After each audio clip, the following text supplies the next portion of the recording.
10 mai 1940. Le sol tremble sous le poids des chars. Les Allemands envahissent le Luxembourg, les Pays-Bas et la Belgique. 6 semaines plus tard, la France est occupée par l'Allemagne nazie. Nous avons voulu comprendre comment un tel effondrement a pu être possible et retracer le parcours des soldats présents dans les blocos qui ont protégé l'île. Aujourd'hui, nous vous proposons de découvrir l'un des combats oubliés de la campagne de France, celui du secteur fortifié de Lille. Pour comprendre cette histoire, il faut revenir un peu en arrière. Après la Grande Guerre, la France et le Royaume-Uni ont deux visions différentes. La France sent le besoin de se protéger initialement de l'Italie fasciste de Mussolini, puis de l'Allemagne nazie, tandis que le Royaume-Uni vise une méthode d'apaisement. Les Britanniques ne veulent plus revivre la douleur de la Grande Guerre. Pendant des années, le Royaume-Uni laisse faire l'Allemagne pour éviter une nouvelle guerre destructrice, comme par exemple lors de l'annexion des Sudètes par l'Allemagne en octobre 1938. Pendant ce temps, la France construit depuis 1928 la ligne Maginot, une succession de fortifications censées protéger la frontière Est et la frontière alpine. En 1937, la Belgique proclame sa neutralité. Il est décidé en urgence de construire une ligne de fortification à la frontière franco-belge. Le projet est en partie soutenu par le ministre Édouard Daladier. Cette ligne sera nommée ligne Daladier. La construction de cette ligne commence donc en 1937 pour le secteur fortifié de Lille. Le secteur s'étendait de manière significative, couvrant une zone allant d'Halluin au nord-ouest à Le Sel au sud-est. Une ligne était un projet en 1940 de Halluin à Armentières, mais seuls quelques blocs ont pu être finalisés. Il se positionne entre le secteur fortifié des Flandres à sa limite nord-ouest et le secteur fortifié de l'Escaut vers le sud-est. Conçu comme une partie intégrante de la ligne Maginot, le SFL visait à renforcer la défense de la France contre une éventuelle agression. Au fil du temps, il a évolué de secteur défensif à secteur fortifié, témoignant d'une adaptation aux doctrines militaires et aux menaces perçues. Comparé aux ouvrages que nous pouvons trouver dans l'est de la France, le SFL n'est qu'une ligne successive de blocos et d'abris. C'est le 16e régiment régional de travailleurs qui se chargera de la construction des blocos. Ici, vous avez un blocos français. Voilà, donc on peut distinguer le créneau pour canon. C'était un canon anti-char qui était censé protéger la frontière. Vous avez là-bas une porte blindée avec un créneau pour mettre un fusil mitrailleur. Et tout autour du blocos, il y avait des créneaux pour fusil mitrailleur justement pour la défense rapprochée contre les soldats ennemis. Le 1er septembre 1939, l'Allemagne lance une offensive contre la Pologne sans déclarer la guerre. Pour répondre à l'attaque, la France et le Royaume-Uni déclarent la guerre à l'Allemagne. Au même moment, quelques troupes françaises sont lancées dans la Sarre pour tester les forces allemandes. Le 17 septembre 1939, l'URSS lance à son tour une invasion sur la Pologne.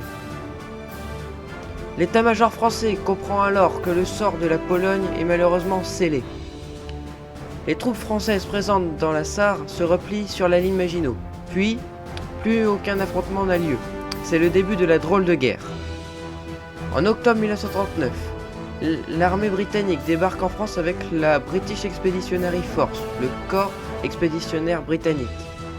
Pendant la drôle de guerre, la vie des soldats est rythmée par l'attente. En novembre 1939, l'état-major britannique n'est pas convaincu des défenses réalisées par les Français et décide de les renforcer. Des blocos supplémentaires sont construits par les Royal Engineers. Ces nouveaux blocos sont appelés pillbox par les Anglais, en référence de leur forme ressemblant à des boîtes à pilules. Les soldats creusent aussi des tranchées et des fossés anti-chars comme pendant la Première Guerre mondiale. Le 10 mai 1940, l'Allemagne envahit les pays du Benelux comme prévu par l'état-major allié. Les troupes franco-britanniques franchissent la frontière pour prêter main forte aux Belges. Mais les Allemands ont tendu un piège. Le 13 mai 1940, un événement inattendu se produit. les Allemands sont rentrés en France par les Ardennes, une région très peu fortifiée car selon les généraux français, les chars allemands ne pourraient pas passer la forêt. Pourtant, ils y parviennent. Il est donc décidé de se replier pour contre-attaquer. Malgré des résistances héroïques, les chars allemands arrivent à passer et foncent vers le nord. Les positions en Belgique sont abandonnées et de nombreuses routes sont coupées. Le 19 mai 1940, la situation devient critique. Dans les villages proches de la frontière, les habitants fuient précipitamment devant l'avancée allemande. Charrettes, bicyclettes et voitures envahissent les routes, tandis que les bombardements obligent les civils à se jeter dans les fossés pour se protéger.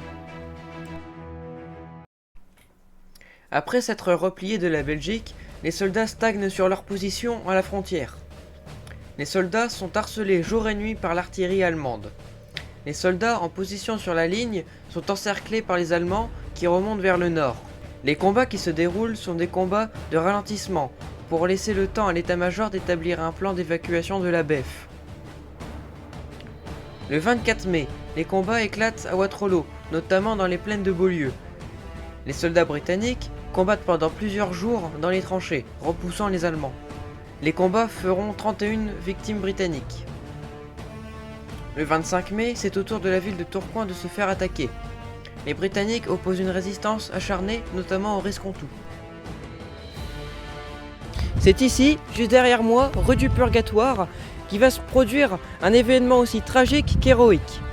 De 3 fantassins du East Surrey Regiment, équipés de Bren Carrier, dévalent la rue du Purgatoire tout en mitraillant les troupes ennemies. Un camion ennemi surgit et le Bren Carrier ouvre une nouvelle fois le feu.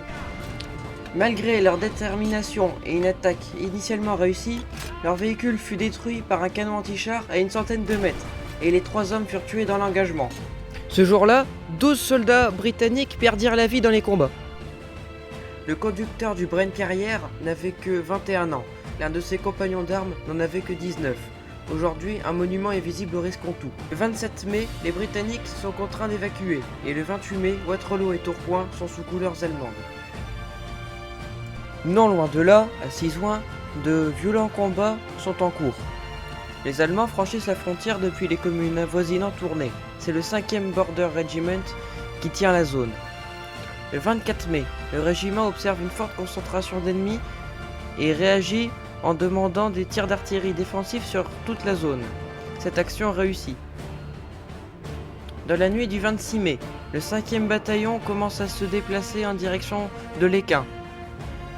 Les compagnies C et D sont laissées à Sizouin pour couvrir leur retrait. Les Allemands profitent de cette faiblesse pour attaquer.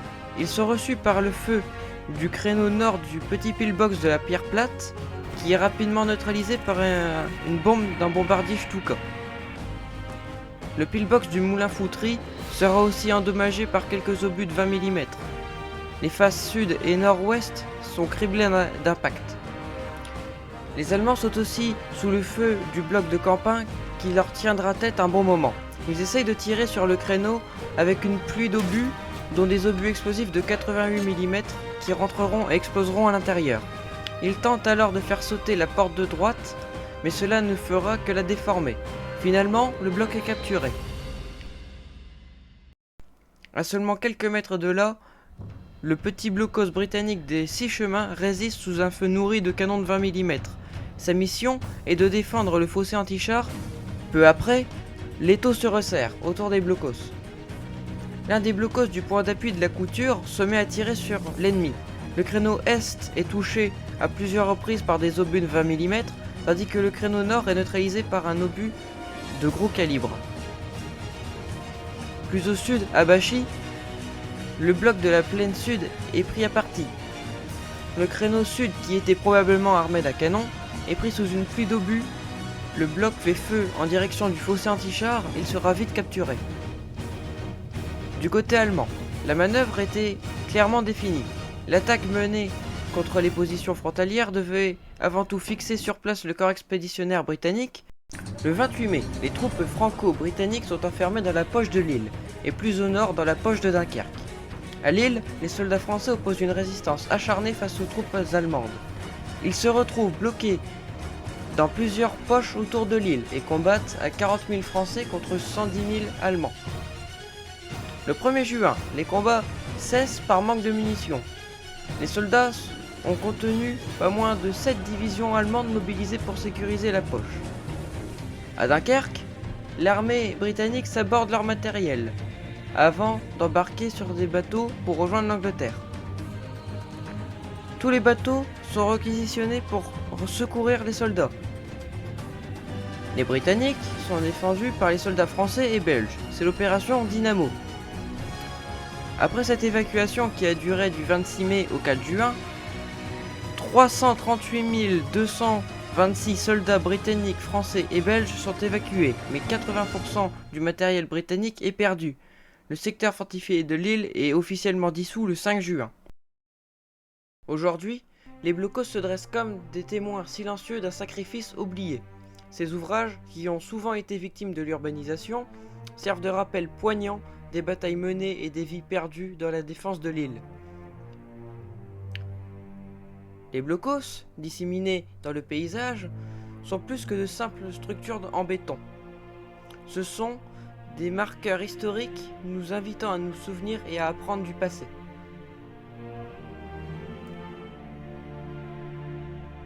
Si ce récit vous a touché et que vous souhaitiez en apprendre davantage sur le secteur fortifié de Lille, nous vous invitons à visiter notre site web, et si vous voulez apprendre plus sur cette bataille, nous avons écrit un livre disponible gratuitement en cliquant sur le lien dans la description ou sur notre site web. Il contient des détails inédits, des cartes et des témoignages qui complètent parfaitement ce documentaire. Si cette vidéo vous a permis de découvrir une part méconnue de notre patrimoine, n'hésitez pas à nous soutenir, cliquez sur le pouce bleu, abonnez-vous à la chaîne et surtout partagez cette vidéo autour de vous pour que ce souvenir de cette histoire ne s'efface jamais.